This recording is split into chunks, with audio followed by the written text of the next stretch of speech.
Hello and welcome to 6 Minute English. I'm Rob. And I'm Neil. Hello. Hello, Neil. Today we're talking about evolution.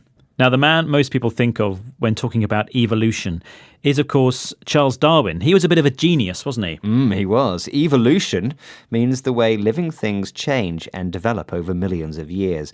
And a genius has great and unusual skills or abilities in a particular subject or area. Well, Charles Darwin was a clever man, but I happen to know that another man actually came up with the same idea, but many years before he did. Oh, so how do you know about that then, clever clogs? That's someone who thinks they know everything. What was his name? Well, his name was Patrick Matthew. OK, well, we're going to learn more about him on today's programme. But first, can you answer this, Neil? What was Patrick Matthew's job? Was he A, a politician, B, a church minister, or C, a horticulturalist? Well, I don't know, so I'll go for the profession that sounds most interesting, a horticulturalist. So I'll choose that one. That's a person who studies plants. OK, we'll find out later whether you're right or wrong. But let's listen now to Dr. Mike Wheel talking about Patrick Matthew. Can you hear the word he uses to mean change-making? He published a brief outline of the idea of species being able to change into other species through natural selection, this great transformative idea that unites us all in a single tree of life.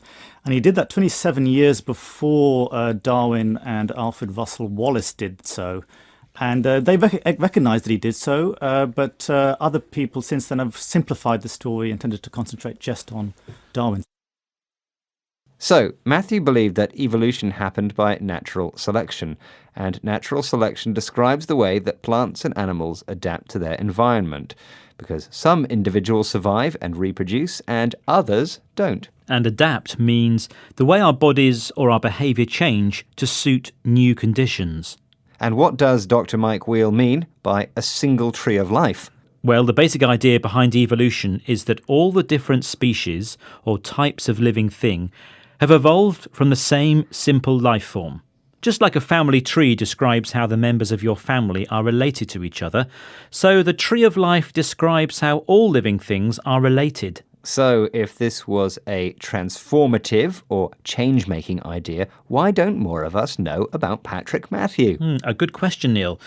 We heard in the clip that Darwin acknowledged or accepted Matthew's claim to the idea, but it seems to be down to us, the general public, wanting to simplify things. Well, I like to keep things simple, Rob. You don't have to tell me that, Neil. But let's hear more on why Matthew might have been passed over or ignored by some. Here's Dr. Patricia Farrer, Senior Tutor at Clare College, Cambridge. She tells us why Darwin was so successful.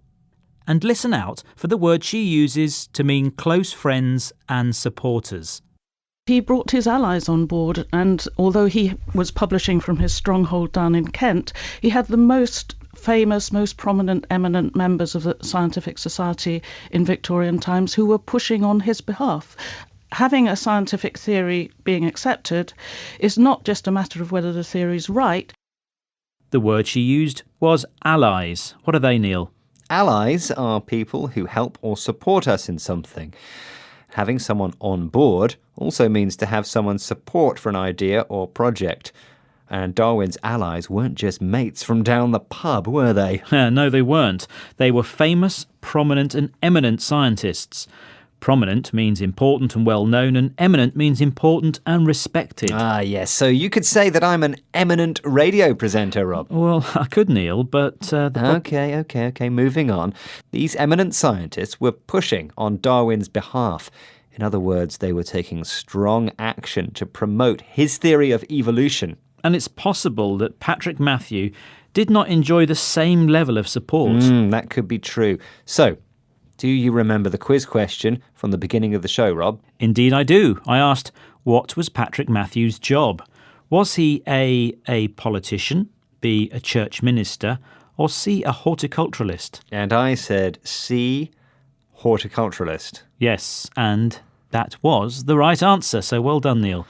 Just to remind you, a horticulturalist is a person whose job is to study and grow plants such as flowers, fruit and vegetables. But Matthew was interested in trees too. In fact, his ideas about evolution appeared in an appendix, or section giving extra information, at the end of a 200-page book about wood. So maybe that's why we know Darwin's name, but not Matthew's. It doesn't seem fair. Oh, well, life's not fair, Neil. You should know that by now. I should. So why don't we hear the words we learned today? Okay, here we go. Evolution. Genius. Clever clogs. Natural selection. Adapt. Species. Transformative. Passed over. Allies. On board. Prominent. Eminent. Horticulturalist. Appendix. Thank you, Neil. Well, that's the end of today's 6-Minute English. There are plenty more to listen to at bbclearningenglish.com. Please join us again soon. Bye-bye. Goodbye.